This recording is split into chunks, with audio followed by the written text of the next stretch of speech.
Good evening. I'm Michael Trong, and I'm the Executive Director of the ChineseAmerican Museum here in Los Angeles. I'd like to welcome you to our third installment of An Untold Past, a series that explores the history of Chinese diaspora in the States and around the world. Tonight's program explores the history and current day experiences of Chinese Americans in the Midwest. We have invited 4 artists to share their stories on how they have found community and culture throughout their work. Before we begin, I'd like to acknowledge and thank our FCAM board and staff. And I'd like to also extend a special thanks to all of the community partners for this program. Here are some things that you might need to know before we begin. The program is being recorded and we made public in the viewing in the future. Your microphone and video has been turned off. At the end of the program, we'll take a group photo. At this point, CAN staff will provide instructions to turn on your video for those who wish to participate. We recommend choosing speaker view for the best experience. And if there's time at the end of the program, we'll host a Q&A session. The chat box is currently unavailable. However, if you'd like to ask questions to the speakers, you may send your questions to ChineseAmerican Museum. I'd now like to welcome and introduce the moderator for tonight's program. Larry Lee is a multimedia artist, independent curator, and writer who earned a Bachelor of Fine Arts from the University of Illinois at Chicago and Masters of Fine Arts in Sculpture at the School of Arts Institute of Chicago, where he also teaches art history, theory, and criticism. His practice includes sculpture, video, installation, and painting that remakes his personal history in specific and the Asian American experience in general into stylized multimedia objects and images he facetiously termed Orientalia.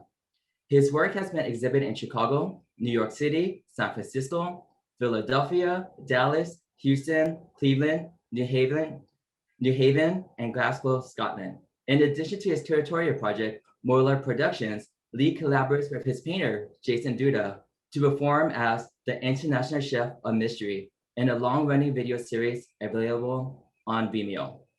In June 2017, Larry, along with Susanna Pipish, co-founded Boundaries, an alternative project space in Beverly on the outskirts of Southwest Chicago. Larry, thank you for being here and leading tonight's program. I'll pass the program on to you to begin.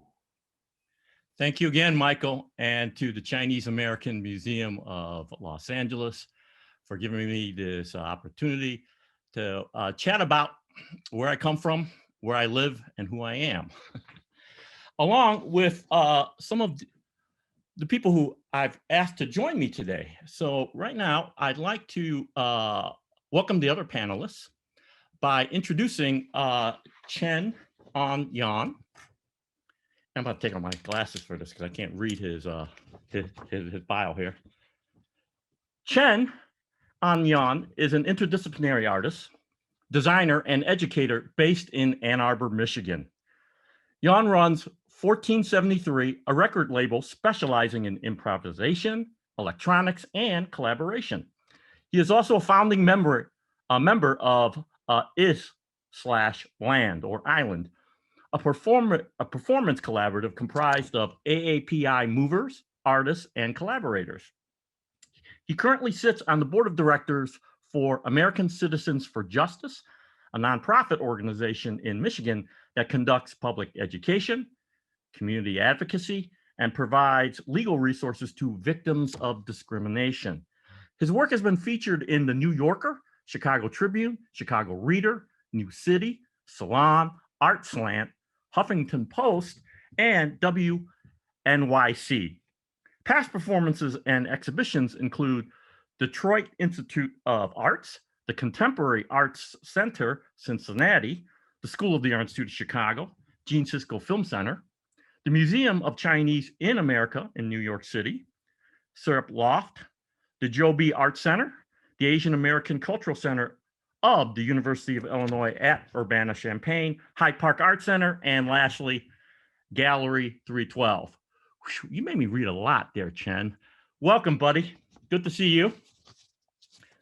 Next, I'd like to introduce Frances Kai-Hwa Wang.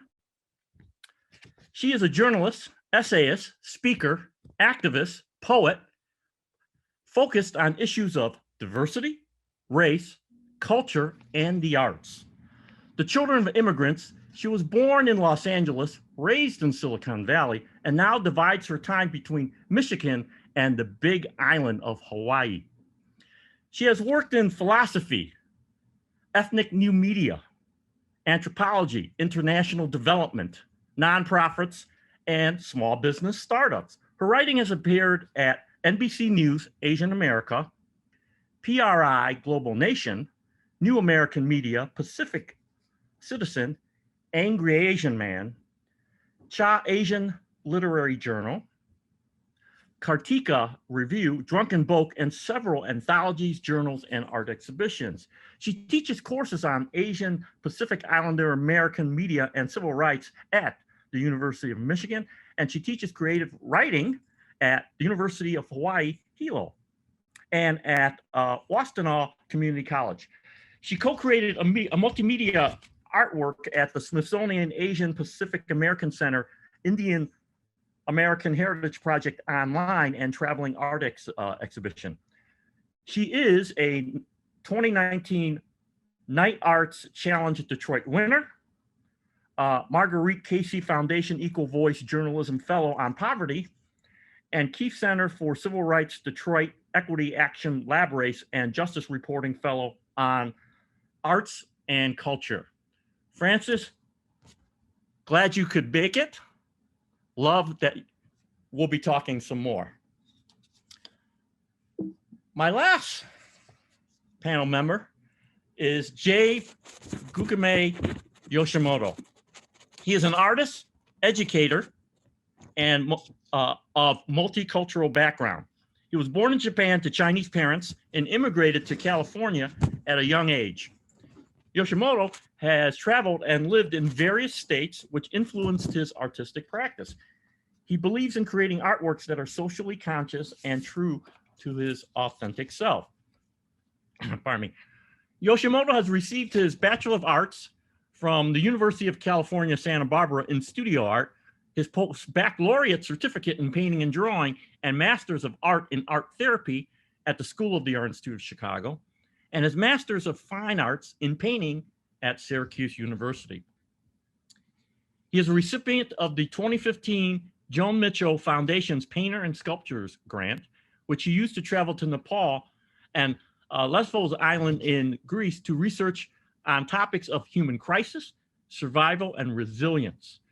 Yashimoto has been an artist in residence in various residencies across the United States, including his recent completion of 2 years at Tulsa Artist Fellowship, and he will attend the Joan Mitchell Center in New Orleans in the summer of, or he attended rather, in the summer of 2019. It's been featured in numerous publications such as Huffington Post, Chicago Tribune, Prairie Schooner, New American Paintings, Guernica magazines, among others. He received a letter of recognition from the United Nations and exhibited his works nationally and internationally. He's been in solo exhibitions in New York, California, Illinois, Iowa, Alabama, Oklahoma, Nebraska, Oregon, Washington, Texas, Ohio, Colorado, Tennessee, and Wyoming. Did I miss any states there, buddy?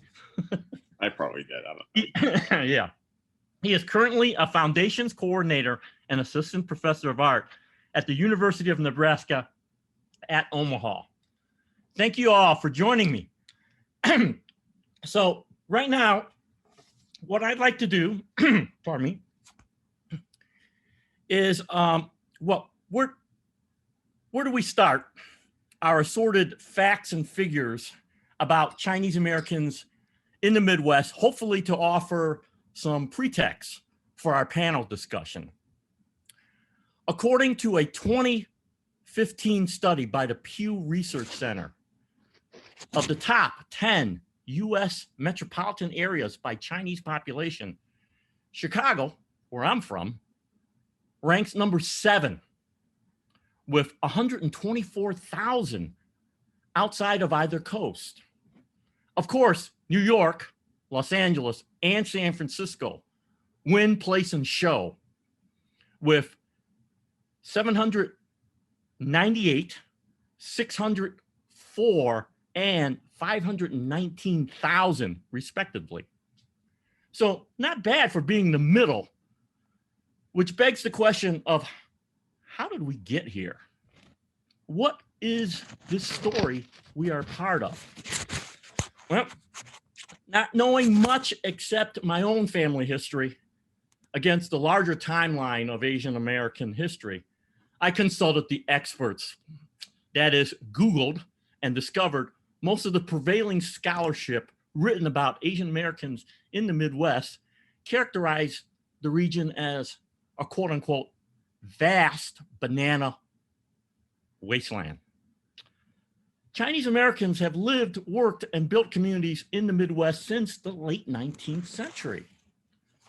I learned from historian and author Erica Lee that between 1850 and 1950, more Christian missionaries were sent to China from Minnesota than from any other state in this country.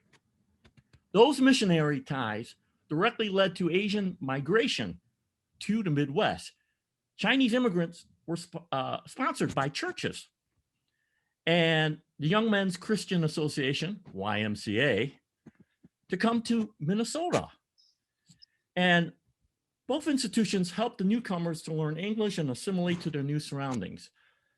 That has some personal resonance because my maternal grandfather was among that small population who ended up in Minneapolis and St. Paul. Author Sherry Gilbert Fuller points out that interracial marriages with white women were an integral part of the early Chinese American community in Minnesota, something that would have been impossible in California due to the anti-miscegenation laws. And in a very early example of interracial cooperation, the St. Paul Chinese community worked with the Twin Cities National Association for the Advancement of Colored People, the NAACP, to protest the showing of The Midnight Patrol, a play that portrayed Chinese as opium addicts. The two communities drafted a bill to ban all theatrical plays with messages of racial hatred.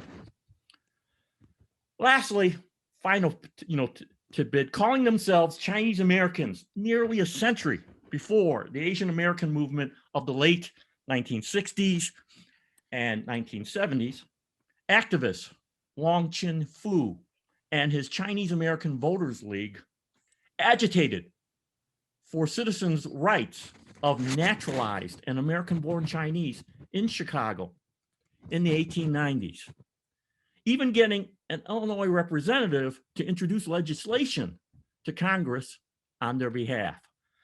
So I guess that would be a good place for us to kind of jump into our conversation by way of segue. And I'd like to pose to Chen, Jay, Francis, that big question, right? What does it mean to be Chinese American in the Midwest? Let's start that off. Let's see where the conversation leads us. Hi, Larry. Sorry to interrupt the program, but we were just informed that Francis just lost power and is not able to talk yet. So that she was here with us, and right when you introduced her, she lost power. Oh no, okay. That's unfortunate. Yeah. So the conversation until she logs back in or she's able to log back in would just be between the three of you. So thank you so much. Thank you for letting me know. Thank you, Michael. Okay, well, yeah, we'll try to hold down the fort until the cavalry arrive, gentlemen. So at the risk of too much testosterone, let's ask that question. Let's discuss. Can you rephrase the question? Sorry, could you mind repeating the God. question there? What does Sure, it mean absolutely. to be Chinese American? What does it mean to be Chinese American in the Midwest, buddy? James, do you want to Or go first? why the Midwest? Okay. Well, here in Omaha, Nebraska, it's a very middle of the country kind of thing. There's not too many Asian Americans out here, especially Chinese Americans. So it's a very small community. And those communities are kind of centered around grocery stores at best, or restaurants, right? So for the most part, being in the Midwest, like Nebraska, I feel very invisible, unseen. Mm-hmm. And it's kind of how I feel about being in the art world here too, I have to make a lot of impressive noise to be noticed, if that makes sense. So I almost feel as though I may have to make works that are just as impressive, if not more impressive than everybody else, just to be on the same playing field as other artists in the area. So that's kind of how I feel about being a Chinese American or Asian American in the Midwest at the moment. So yeah, just feeling unseen, feeling unheard, feeling unappreciated in some way. If that makes sense. Before you jump in, Chen, I'm sorry, Jay. Let me back up the truck a little bit, because the fact that Francis lost power kind of threw me for a loop momentarily. I should rephrase my question a bit. But thanks, Jay, because that was very enlightening. Sorry if I got too much. No, not at all. What led you to think about the Midwest as a place to settle? How did you get there? Give us a little background, the both of you. Okay. Ben? Yeah, my parents immigrated here in the early 70s in that initial wave of like the university. A lot of, when they started letting in Asian and Chinese people again. So my dad came to Missouri to get his master's in engineering. And then, my uncle was in Chicago. So then, like so many families, the first person who came to the US, my uncle, kind of became the nexus point. So my dad and a lot of my aunts moved to Chicago, and then eventually they settled. So right outside of Chicago, Evanston is where I was born. And then they moved to Ann Arbor, where I grew up from the age of like 9 months to 12. And yeah, so it's a pretty, we're definitely part of that, like, I think it's third wave of immigrants, where it's very much like with an academic background. It's, I think like in terms of the Chinese American story in the Midwest, that it's really interesting when you contrast that to like, the deep history of your family, Larry, with like the long immigration and the differences in the struggles that they had, because I know that my parents, just in terms of assimilation, they got to do things like they bought a house in 1977, in the suburbs of Ann Arbor. And so they got, I've always grown up with this understanding that the American dream is achievable for Asian Americans in terms of, buying a house, that very standard. But as I grew older and was exposed to more history of Asian American experience within the Midwest, you see this long lineage of struggle and, Jay, what you referred to, invisibility and rejection. And I think it's been crucial for me to a lot through my art to kind of tie all of these issues and themes together to kind of engage that, like, that longer narrative arc for our history here. Mm-hmm. Yeah. And on to you, Jay. Sure. I guess my route's a little bit different because I'm a first generation immigrant. So I came here as a kid from Japan at age of 9 with my mom, who's Taiwanese, and grew up in West Coast, mostly in San Francisco and whatnot.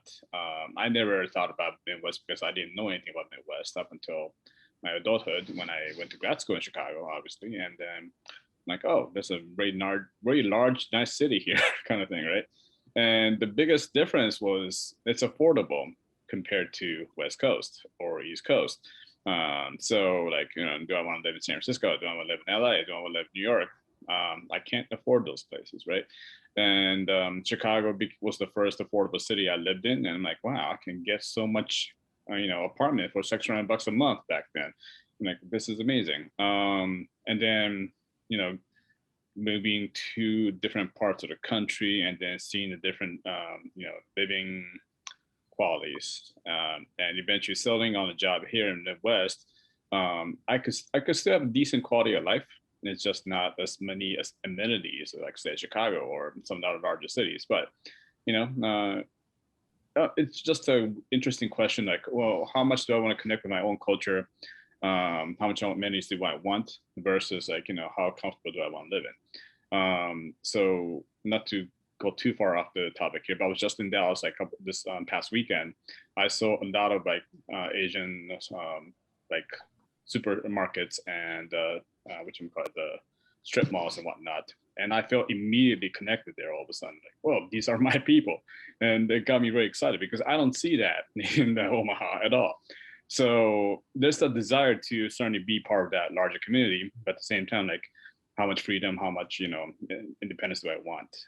This is the biggest question I have to ask whenever I'm living in isolation like this, I guess. Does that make sense?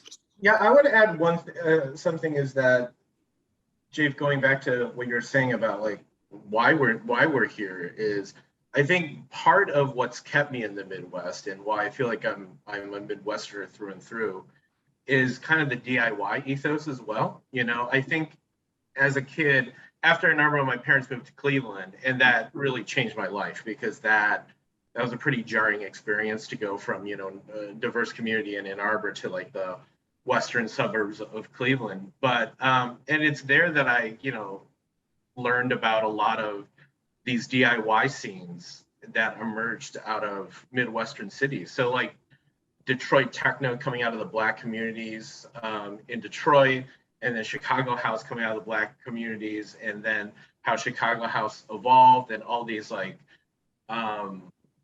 different film movements like facets coming out of Chicago, and then just this whole like Detroit bass music. It was really thrilling, and so I couldn't have been more excited to move to Chicago outside of like right after college, because I was like, this is like where there's like this incredible music scene and cultural scene happening. And when I moved there, it was exactly as I imagined.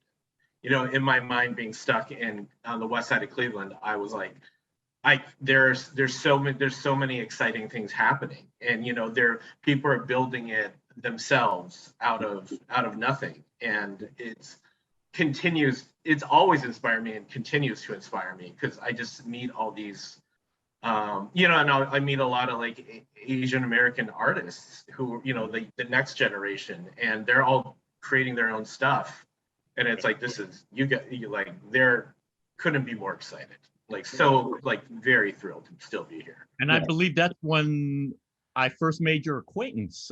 Yes. Chen, Yeah. 2 years. Yeah.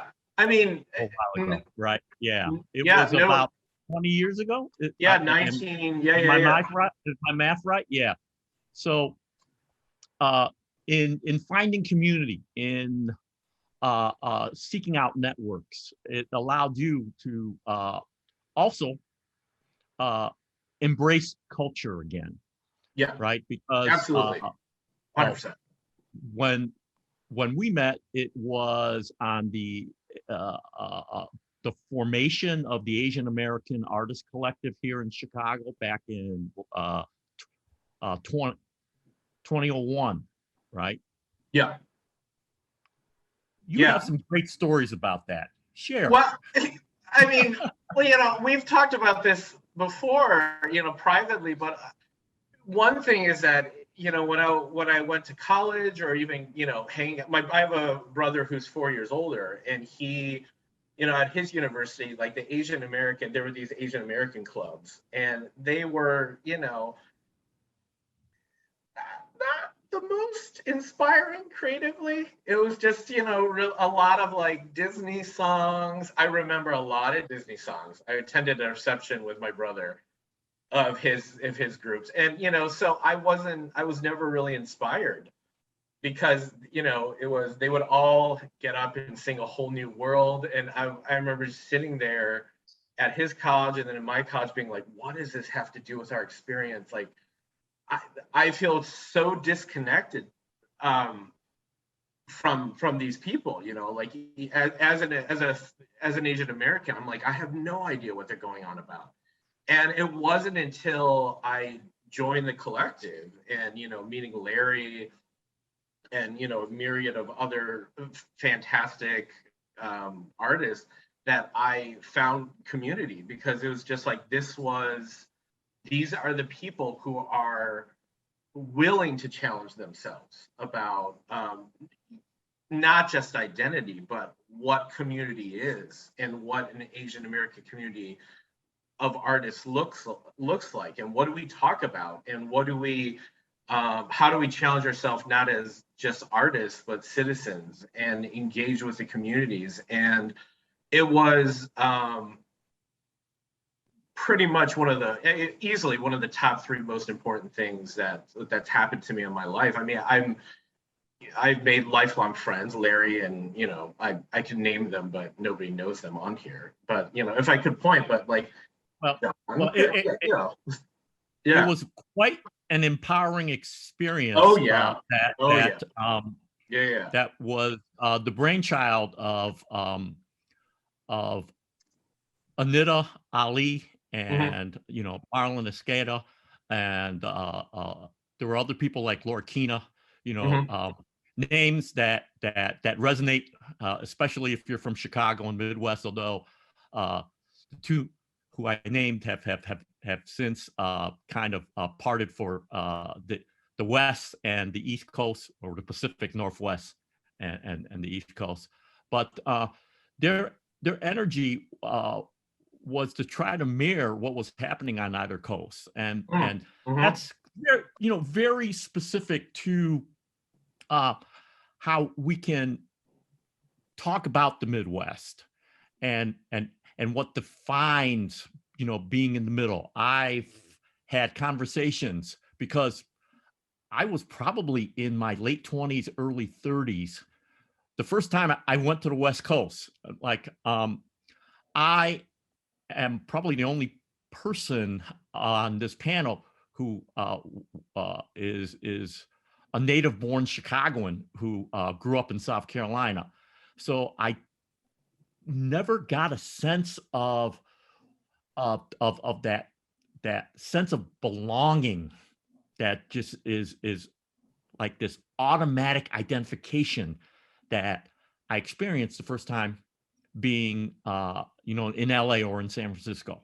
Just as like, wow, I'm not seen as the complete outsider, or I'm not completely invisible, as Jave noticed. And that I believe really impacted my own practice, and how I think about art, and how I make art, and even teach art. What about you, gentlemen? I kind of want to go back to what Chien said about the DIY culture, right? So, like, I think when you were talking about your friends or whatever that's doing the Disney club singing, whatever, it was more of a. And I was being really nice about it too. But yeah. It was sort of very much like an escapism kind of thing, right? But you didn't fit into. So you found a way to find a community for yourself that allowed to speak your personal, authentic voice. And I think when I'm out here by myself, I feel like I'm forced to work hard to create the platform that I need, right?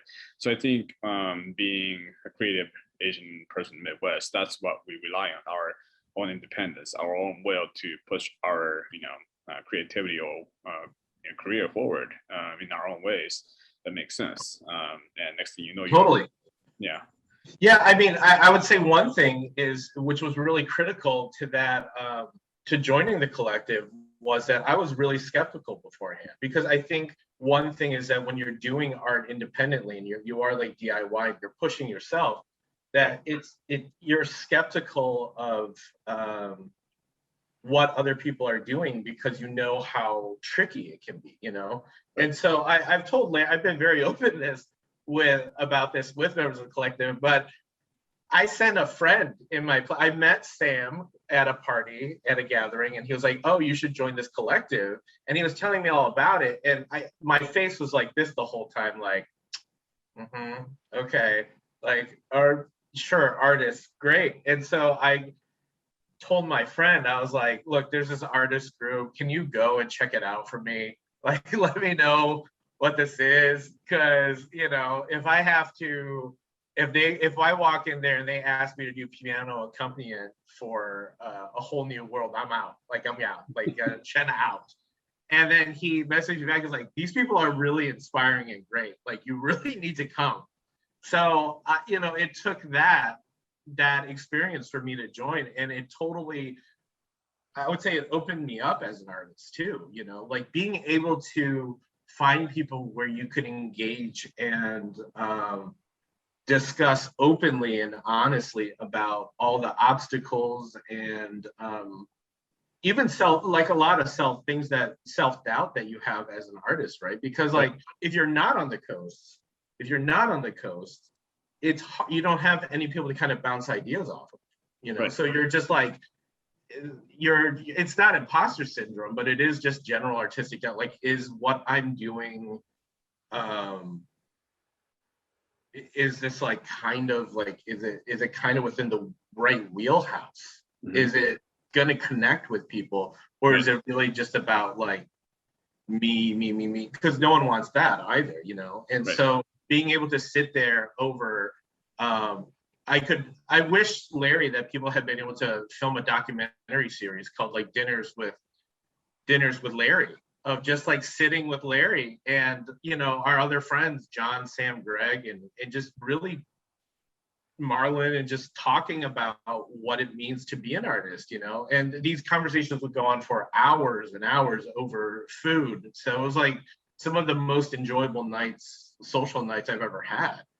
And without that, I don't know where I would be as an artist. You know, I have thought about, you know, because the great thing of working digitally is I have, you know, a digital archive that is 21 years old. So I have my music that I was working on, and that my visual art that I was working on prior to the collective. And I do see such a leap in terms of concept and in terms of artistic ideology, even of like what I was trying to do. And it's just about finding community, and like hearing about what you're saying with like Omaha and having to push yourself. It's like, I'm just happy to connect with you, you know, even via this virtual platform. So, you know, like anytime you want to, we should chat about this or axe throwing. If we not into that, why don't we do it right now? Jave, jump right in for me right now. Yeah. Well, I mean, I want to kind of go back and answer your question about our practice, Larry. Sure. Because kind of going back to what Chien-An and I was talking about with the DIY thing, like I think it forced me to look at my work to see what I needed for myself, and I think what I desired was human connection, right? So that really inspired my research in the humanitarian themes, like working with refugees or disasters. And I think overall, this is like an underlying thing that every human being has something in common that I believe that we can connect with. And it doesn't have to be, like you said, about me, but it's more about, you know, how can we use art as a platform to really connect, to really understand each other without our skin, you know, being like the determining factor kind of thing, right? So I think that's been kind of like an interesting challenge. And I think that probably made me a better artist to be able to think about that, I think.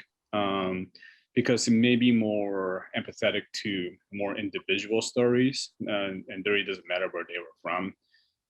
So that's kind of an interesting way that I look at how I meet people through the travels, like people from small towns, people from around you know, different parts of the globe or whatever, because they can relate to my feeling of displacement, being in the Midwest and being like the only person sticking out like a sore thumb, and the feeling of isolation, but at the same time the desire to connect, right? Well, Jake, let me give you an opportunity to talk more about your work by referencing your artist statement, because unbeknownst to you, you know, I do feature you in my art history class on Asian American art in the 20th century. Yeah. Wow. Yeah. So, you know, these larger themes that you're talking about, invisibility, connection, especially in the biculturalism that is the context and the content of your work, right? Mm-hmm. Talk about how you navigate that thematically. You know, I'm going back to Godzilla on you here. because I loved what you wrote about that. Well, Please share okay. that. Yeah. Well, geez, wow. I'll try to cram in very quickly.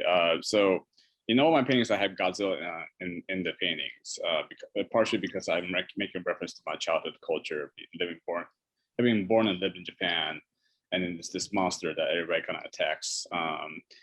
Other humans, other monsters, whatever. He's like this, monstrosity, this symbol of like evil that seeks to destroy. But all Godzilla wants to do is go to the local nuclear facility and get some dinner, and wants to be left alone. So that's kind of how I felt. That's kind of how I related to Godzilla. So I paint myself as Godzilla in the paintings, to talk about that feeling of displacement, to talk about the feeling of isolation, and the desire for connection, which is why thematically I always do stuff like this piece behind me, about the refugee crisis. That piece in particular is about the refugee crisis from Syria, how they were fleeing their own homeland to go to try to get to Europe to find a new life, kind of thing. So there's a very, again, the idea of connection, the idea of belonging, right? I think every human beings have a three universal truth, which is like everybody wants to be heard, everybody wants to be understood, everybody wants to be accepted. So regardless of wherever they're from, whatever color of skin they are, whatever country they live in, those three universal truths are always true, at least that I've found. So that's what I'm trying to kind of navigate around and hear these people's stories and then retell them in a visual way that hopefully will connect with other people. Because in the end, I think if we can all be empathetic towards each other, we can be better friends with each other, I guess. It's sounded kind of lame there, but yeah, it's kind of what I'm going for. Jave, it's interesting you mentioned that, because I would say like an underlying thread through so much of my work is about empathy for otherness. Mm-hmm. I think when we moved to Cleveland and I suddenly became like my brother and I were the only two Asians in the school system, right? And you suddenly became this. I never really thought of myself as Chinese American all the time. Mm-hmm. You don't walk around thinking, that you're Chinese American. And suddenly I was very aware from, and so I think like what that kind of did was just embedded in me this kind of empathy for otherness, that when you can sense it, when you meet people who are not experiencing any of those three things that those needs you're talking about. And it's really about connecting with them and trying to I think the greatest thing about making art is that we can create the world we want to see, right? And that is I find it's an engine that drives so much of not only my work but so many, like I know she isn't here, but Frances's work is a lot about empathy as well. Mm-hmm.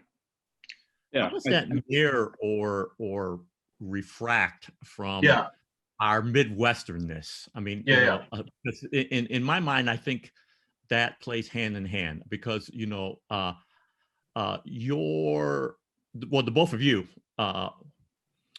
being in Michigan and Ohio, being in Nebraska in Kansas, and sometimes in Oklahoma, if I recall right, reflect that, because my experience is predominantly metropolitan because I am in Chicago. I grew up in the Chinatown.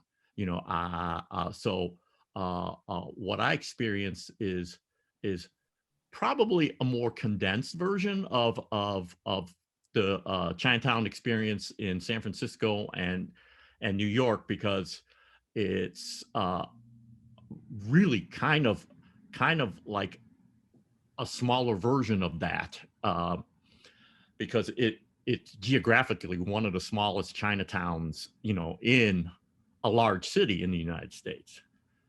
How did that impact you guys, or affect your work, or your music? Yeah. Right, but at the same time, like at least in Chicago, there is that bubble of that Chinatown, right? Mm-hmm. There you still get that cultural experience. Where in, say again, Omaha, all you get is one Asian grocery store down the street that might be big, but then it's like, okay, the size of Walmart, big deal.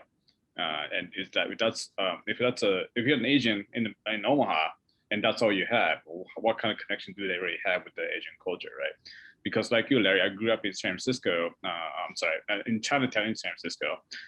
So that gave me that cultural experience. Like, okay, this is what it means to be Chinese American in some ways, which is kind of funny because I'm not in China, but rather in Chinatown, right? So that's like a Chinese American experience more specifically. And so, yeah, to not have that, it's really tough sometimes because I think the way I connect is really through some of that old cultural references, be it food or clothing or pop culture or whatever, and not having that is a little hard. But yeah, to kind of talk about the empathy again a little bit, I think we're empathetic because we understand the pain. We know what it's like to be hurt through these kind of like being an outsider kind of thing. So we want to ease the pain for others, maybe, and that's why it's kind of obviously now works the way we put out forward. Because there is that level of, I mean, there is that kind of undercurrent of trauma, right, that informs so much of Midwest Asian American artists' work, and I think like so much of that is just like, I do think that while there's a lot of it is justifiably angry, and it's just, but there is always this element of that points to like a healing process. Right. It's like you're saying that that's what the ultimate goal of what we're all doing is. Yeah. Larry, you're about to say something, or? Yeah, because what Chien mentioned got me to think about another question, which is, we're talking about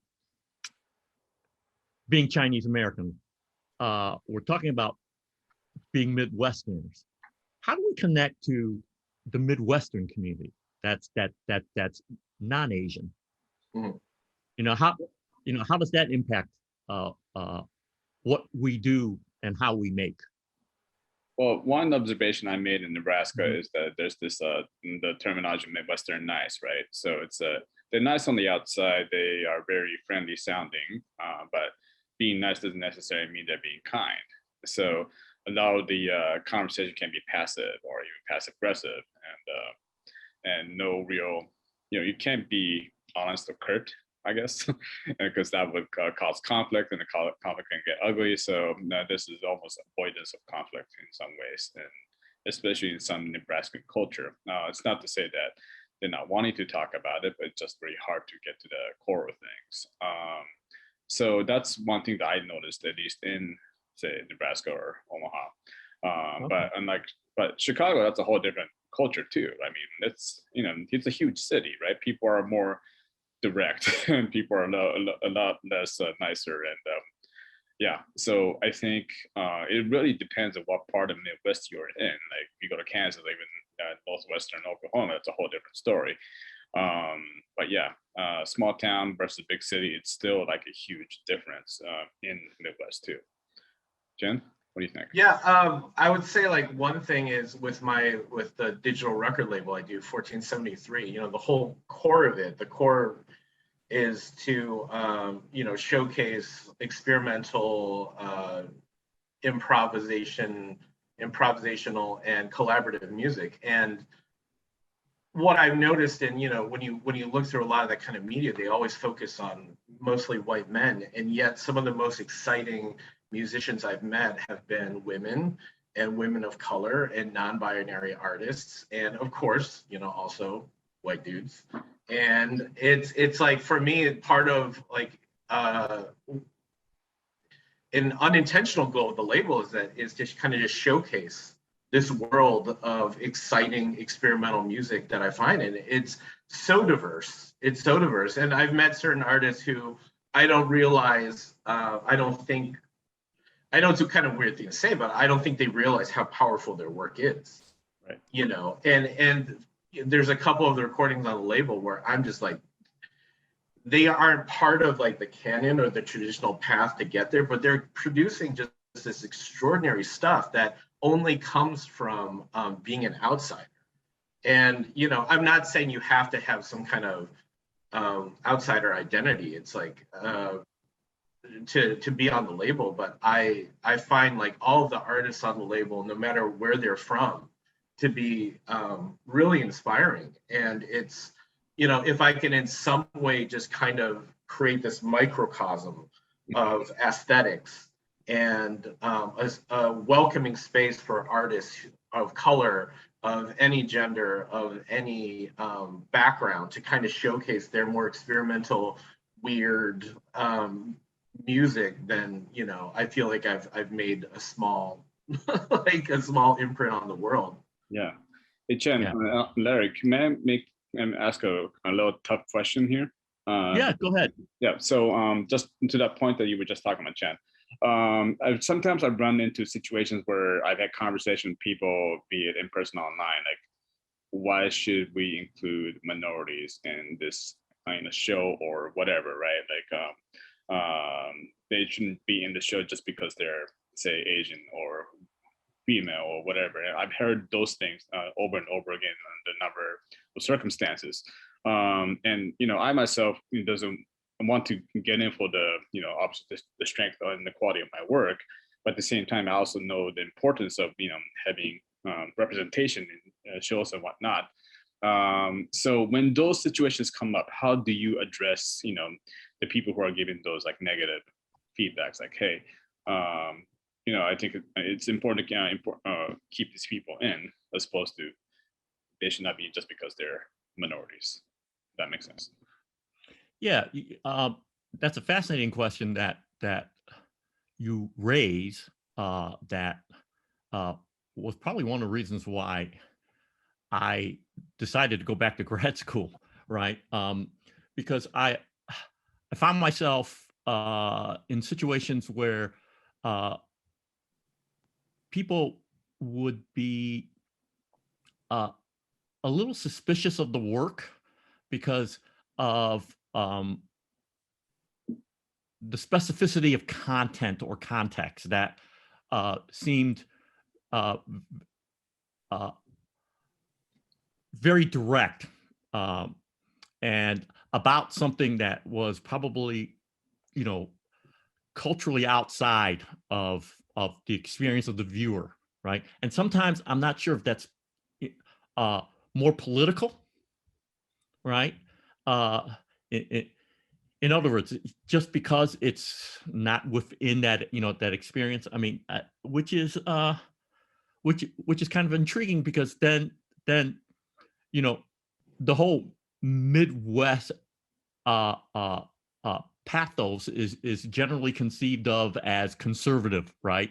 You know, blue collar, you know, salt of the earth, you know, the heartland, right? And you know, to talk to the point that Chen was kind of elaborating on, hinting at something more globalized, you know, that's more inclusive. But the heart, to answer your question, truthfully, to me, it's about leveling the playing field sometimes. You know, I want to be inclusive. I want to be respectful of heretofore maybe ignored and silenced voices, right? And that speaks to the empathy that the both of you have talked, you know, because we're more sensitive because we've been sensitized to it at the same time, right? Yeah, you know,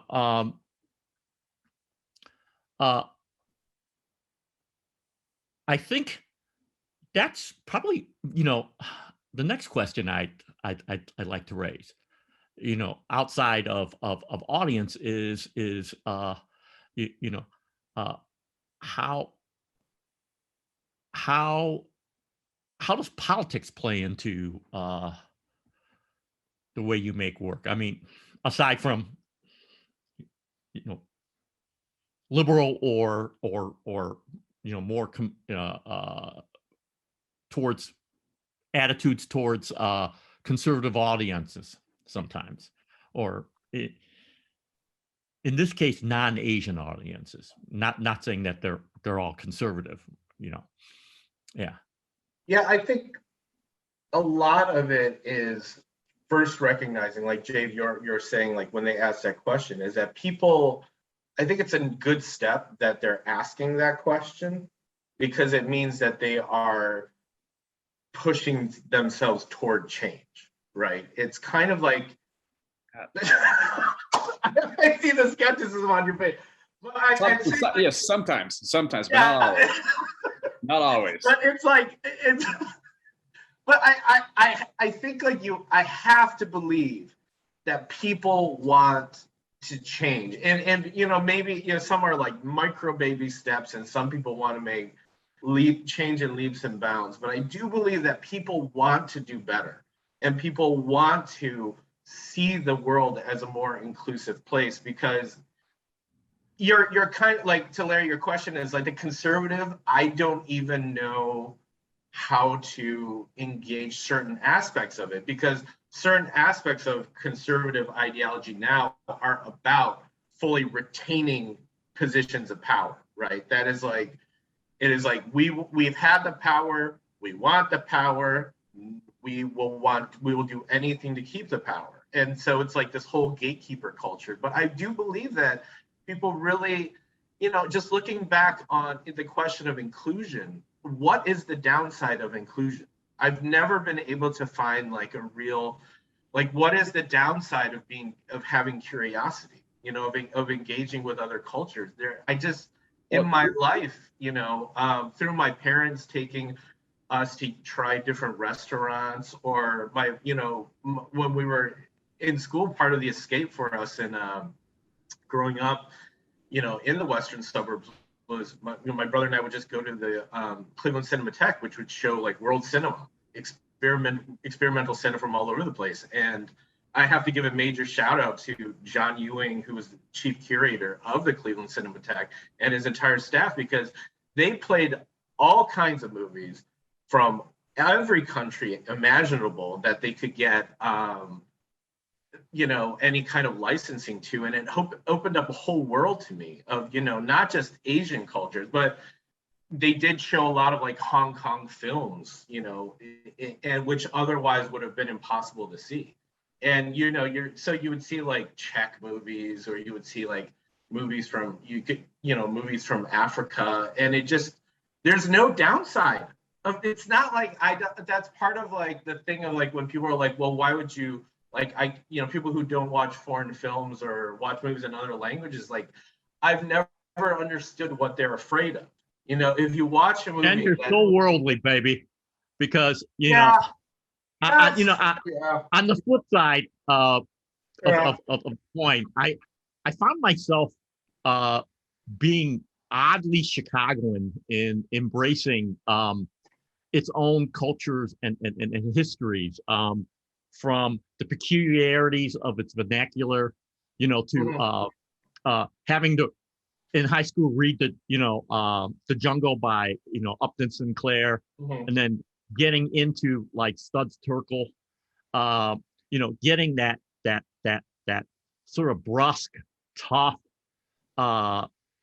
straightforward and directness that you can accuse some Midwesterners of being, you know, that sort of hints to what you referenced early on when we started talking, the do-it-yourself ethos, right? Yeah.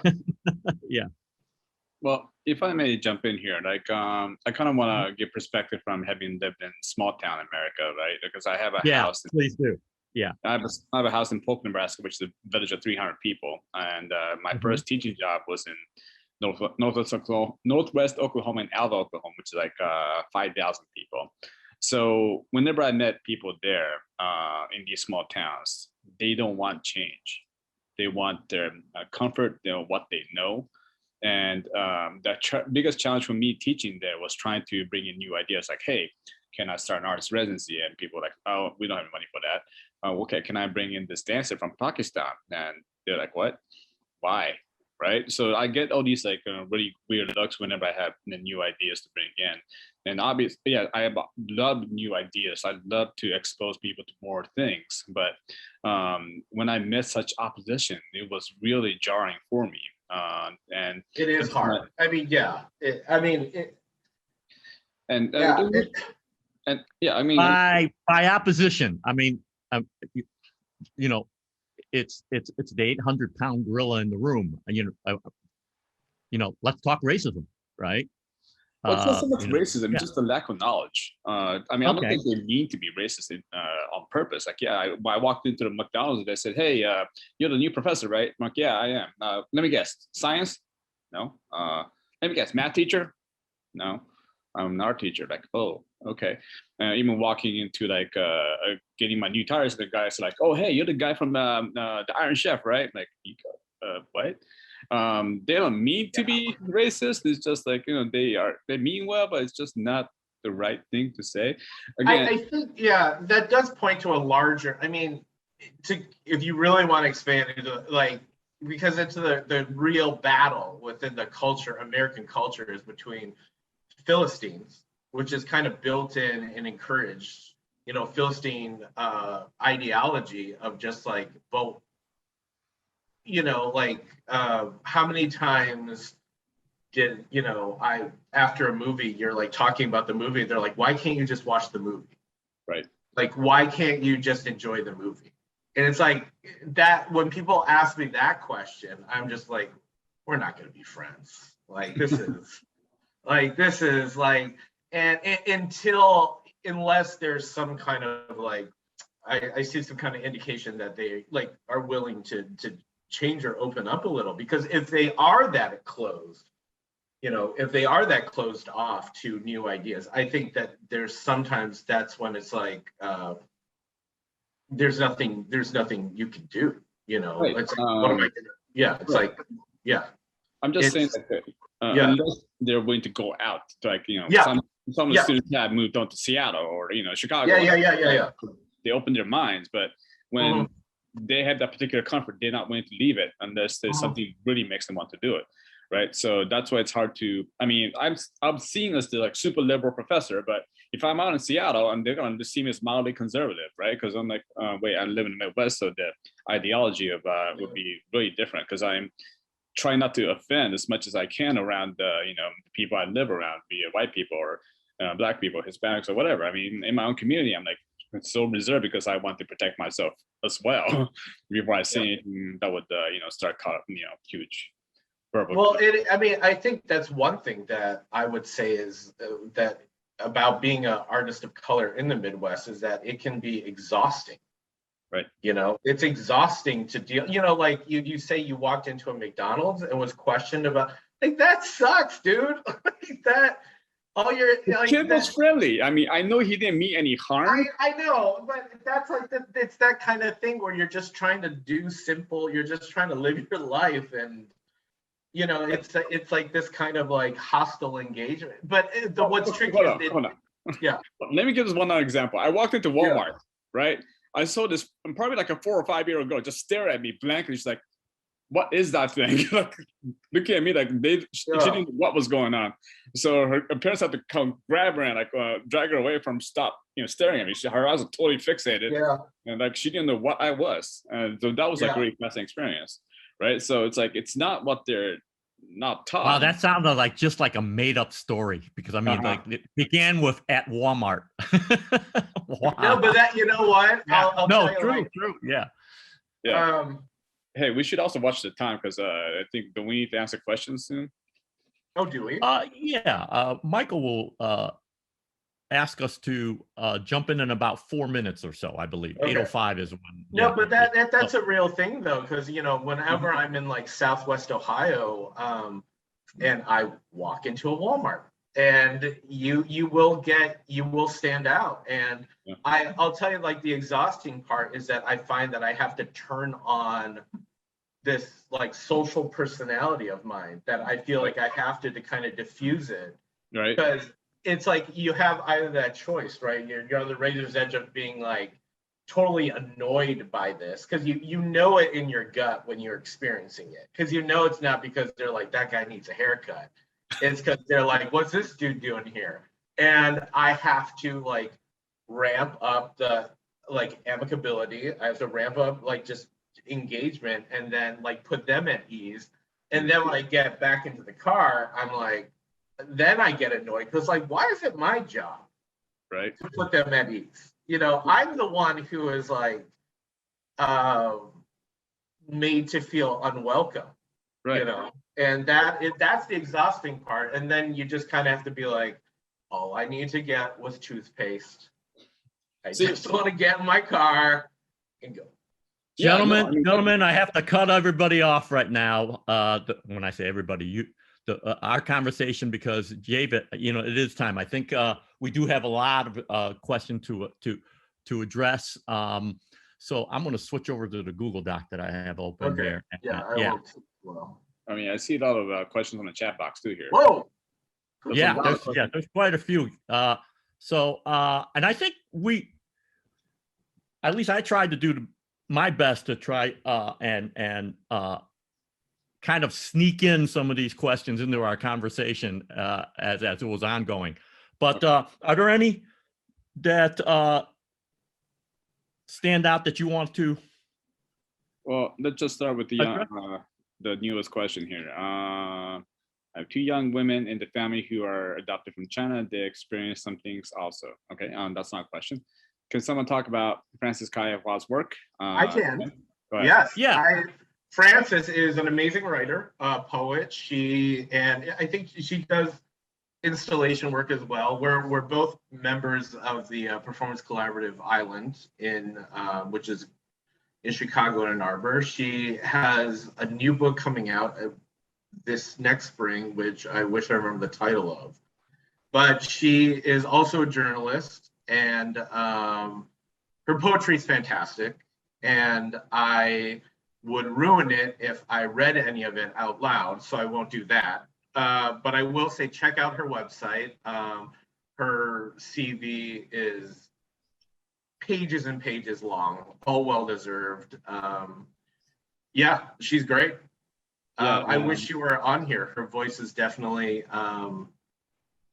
missed.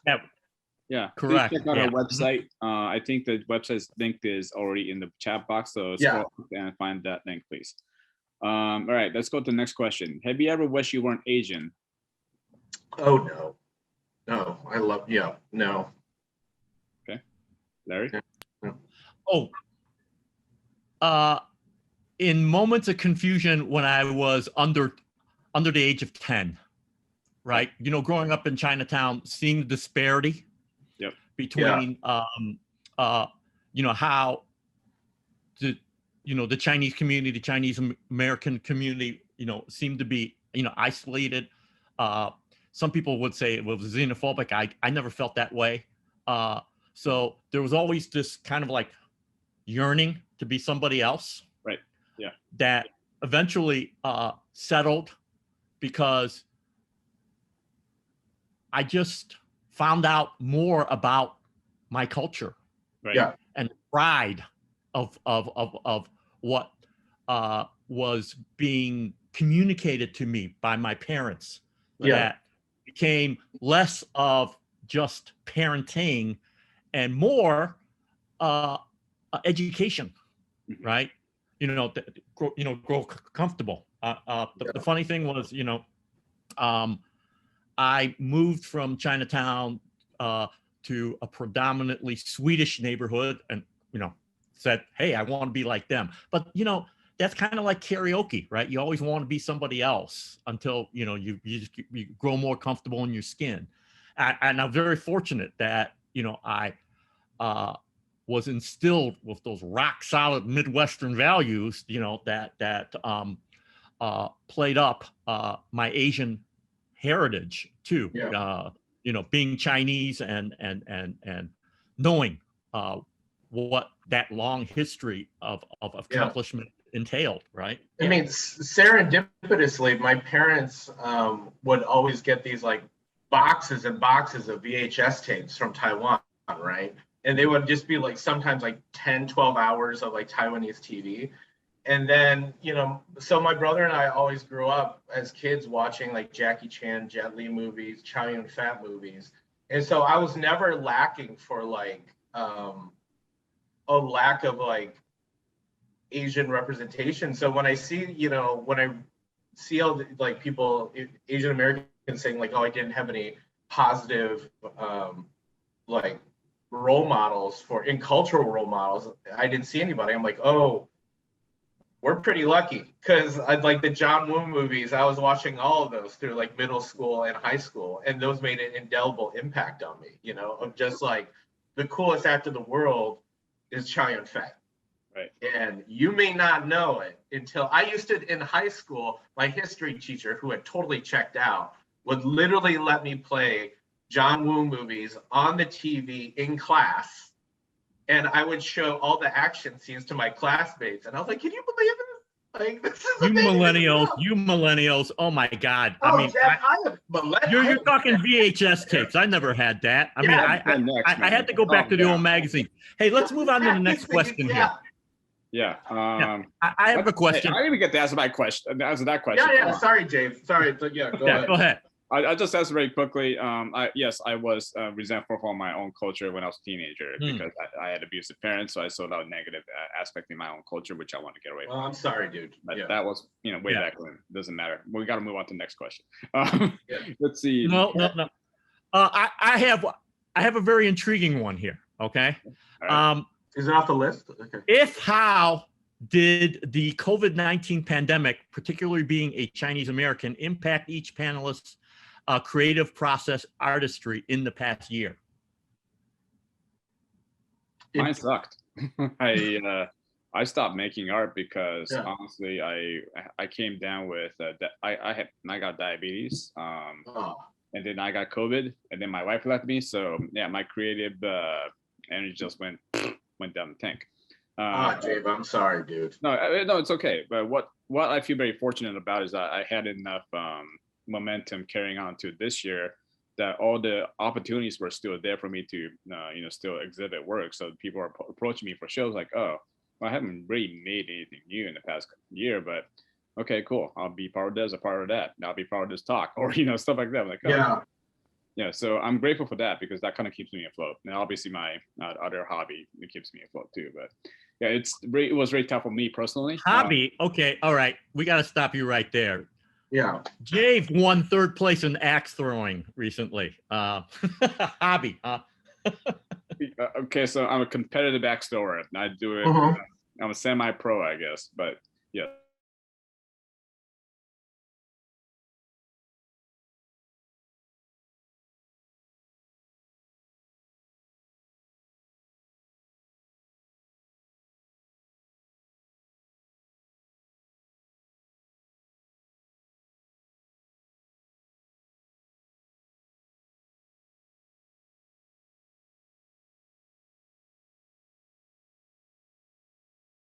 It was best for my physical and mental health because that also kept my blood sugar down. So I'm at a healthy level now.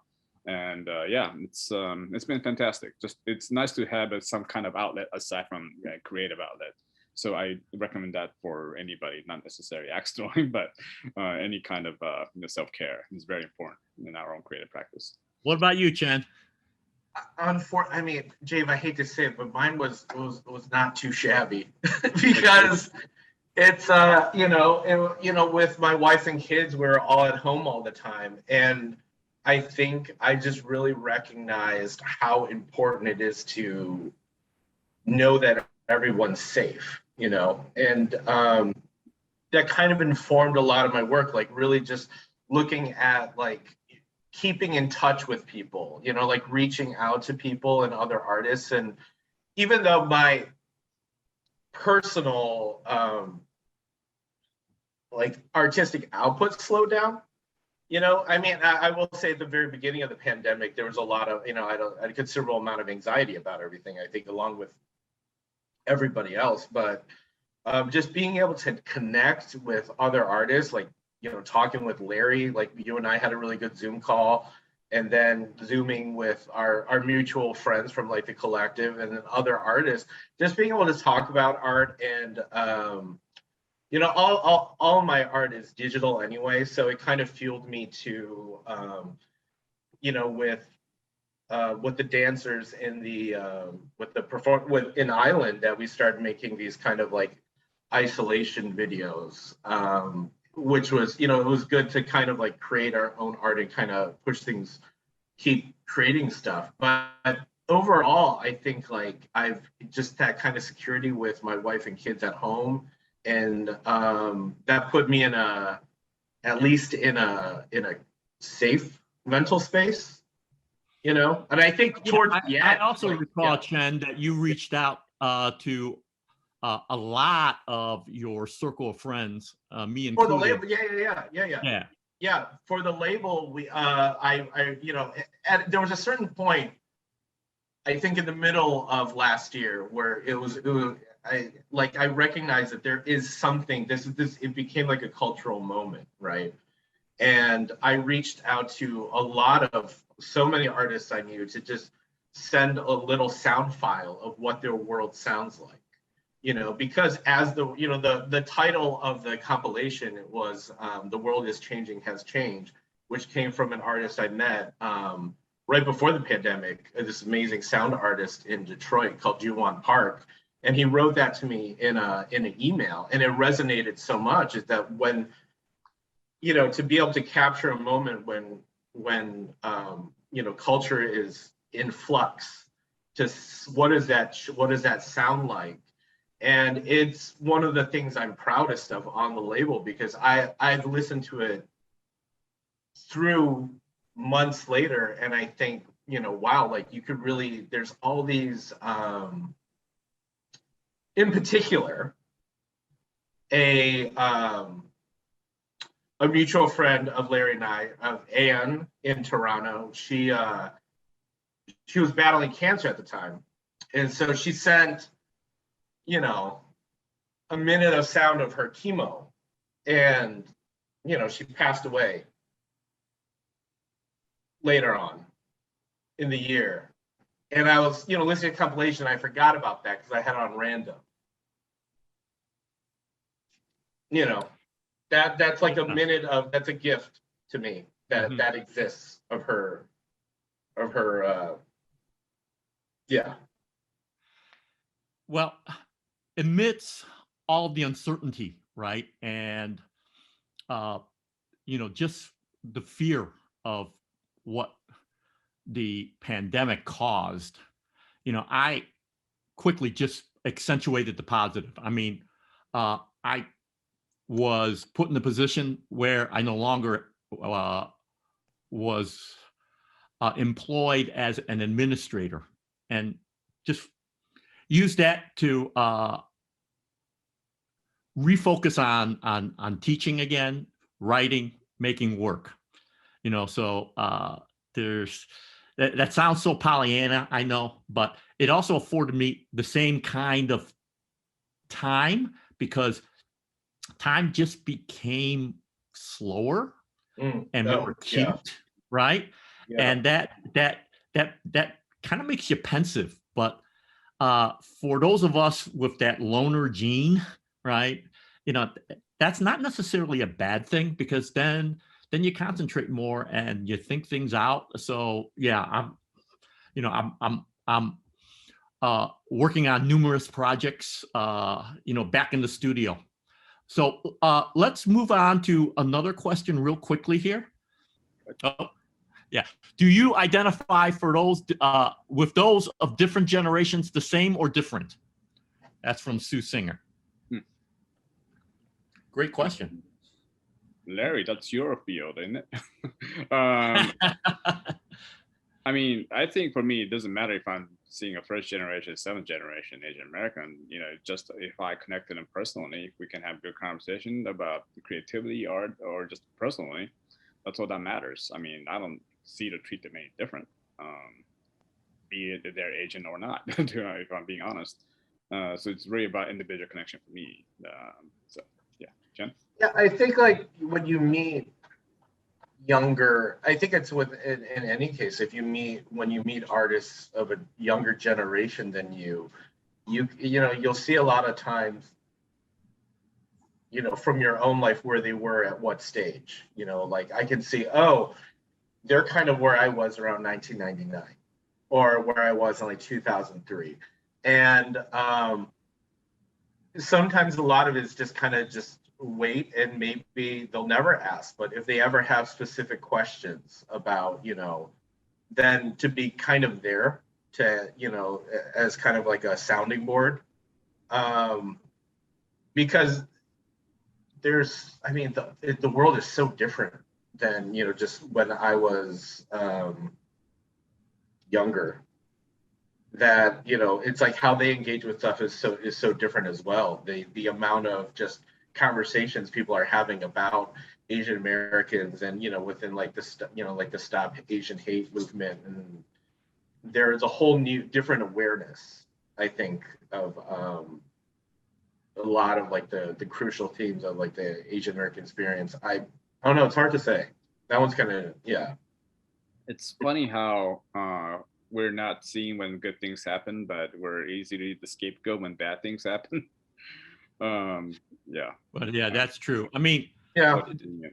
Yeah, that's an intriguing question, because when you speak of generations here in the United States, because I'm third or fourth generation, I have to actually go back and count and do the math. For me, it's a matter of that history and context to understand, like how far removed are you from China, and how closely do you align yourself with being more American? In other words, are you visibly trying to be more assimilated, or do you still have connections to your roots? Right, which is a difficult thing. I mean, it's like, hey, Jave, what generation are you? And yeah. let's talk if you're more, if you're more Chinese, or if you're more, more American. So, no, for me, it's about the commonalities of experience that I find more intriguing, and then to talk about the history, that seems to be what I experience more. Just like, oh yeah, well, okay, because you take certain things for granted in conversation, right? Mm-hmm. And then other things just naturally come up and provide you with more talking points. As you maybe find yourself more connected to that history, whether it's about towards China, or about being Chinese American, or about being more American, right? Yeah. Gentlemen, right now I am going to offer you the possibility. If you look at the Google Doc, there are questions being asked about your own work that people are curious about. So if you guys want to quickly just touch upon that, because I think we're coming up on our time limit here. Jave, they asked us, tell about the 3 pieces behind you. There's technically only 2 pieces up here, which is this piece and this piece. This piece on the right, my right, I guess, is about the refugee crisis in Syria, where people are fleeing war zones, in this particular case, Damascus, to try to get to Europe. When I was volunteering in Greece, working with the refugees and helping refugees with the landing party, I would hear stories about their travels. And one of the most important thing is their cell phones, because that's how they connect to their families. So I want to make a frame based on a cell phone, and then create a composition inside of it. And their cell phones are their cry for help from other people, hence this composition. They are crying for help to you. Do you answer the call, or do you decline the call? The piece right above my head, that is about the opioid crisis in Tulsa, Oklahoma, or more specifically in Oklahoma in general, where a lot of people are dying from overdose. People are passing up from they're having done too much opioids, heroin, and just neglecting the needs of themselves or their families. So in this case, it's a single mom and neglecting a child, ambulance showing up to come get her, kind of thing. So it's kind of like a reflection of what I observed and witnessed in Tulsa as I was living there for a couple of years. The third piece, this is not my work. This is my trophy from one of the excellent tournaments. So nothing to do with anything. Speaking of reflection, there's one last question that I'm just allow either of you to field a reflection on the future of each panelist's artistry or on the future of Chinese American artists. Where is this question? It's the one before. It's the second to newest one. What is it? From Edith Wong. In the chat box. Oh, okay. My bad. Yeah, I'm moving back and forth. Okay. Stop it, Larry. I know. Reflection on the Can't future. still.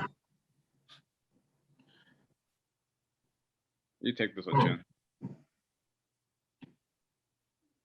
Well, I think like what I find particularly exciting is just all the new media stuff, you know, like with all these new technologies. And I've always been kind of, you know, like tech oriented. And so it's kind of thrilling when people are doing stuff with tech that I don't even understand, you know, that, and they're doing it in a way to express, like I've seen people doing stuff with like Super Collider.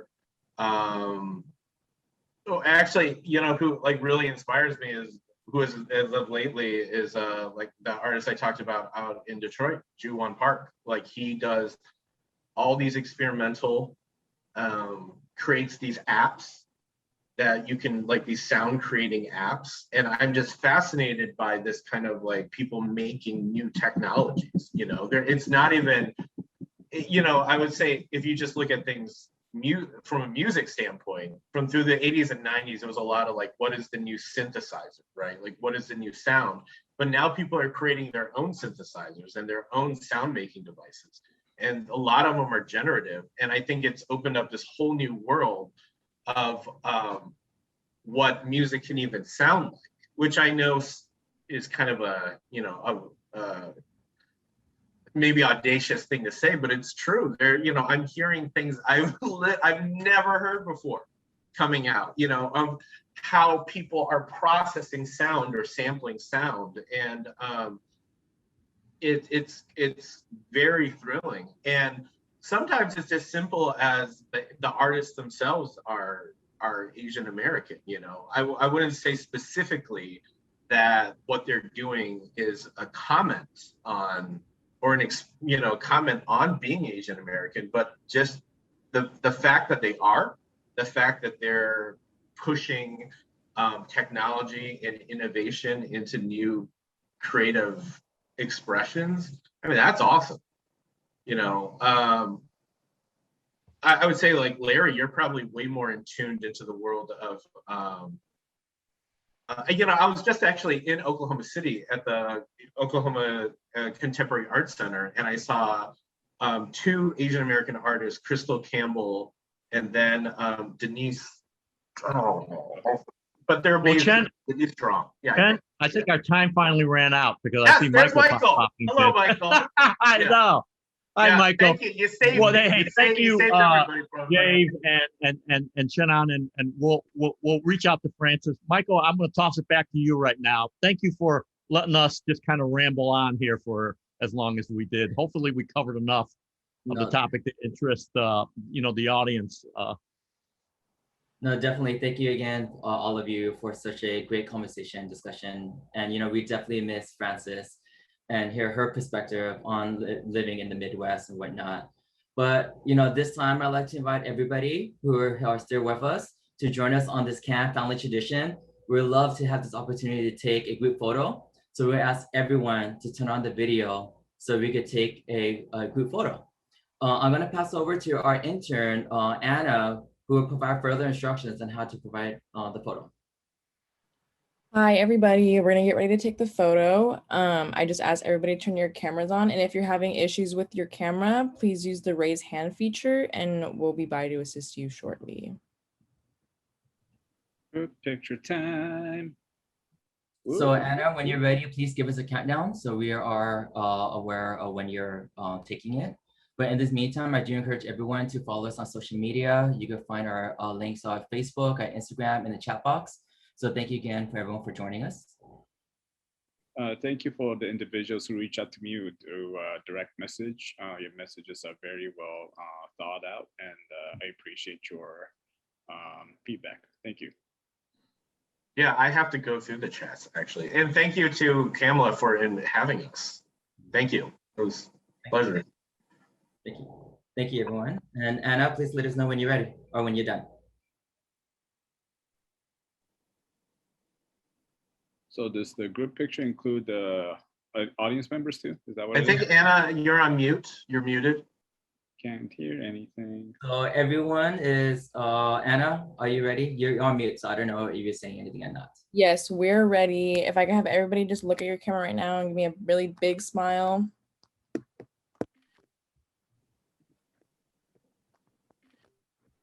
Okay, great job, everybody. Thank you.